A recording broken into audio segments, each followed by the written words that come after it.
Is there a limit as far as the dollar amount? Can you do any of the work to yourself, or could it be any contractor? Do we have to have a special certified contractor? How does that process work with the 203K loan?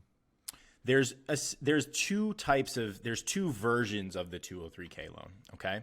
There's one that's called the limited. It was called in the past the 203K streamline.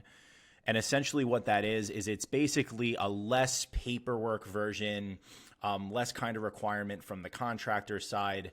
They get 50% of the payment for the renovation up front, and they get 50% at the end upon completion, right? But your max limit on that is like 30,000.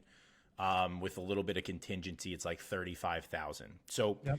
That's like for your lipstick rehabs or a lipstick and a little dress up on the end of it, right? A lot of cosmetic stuff.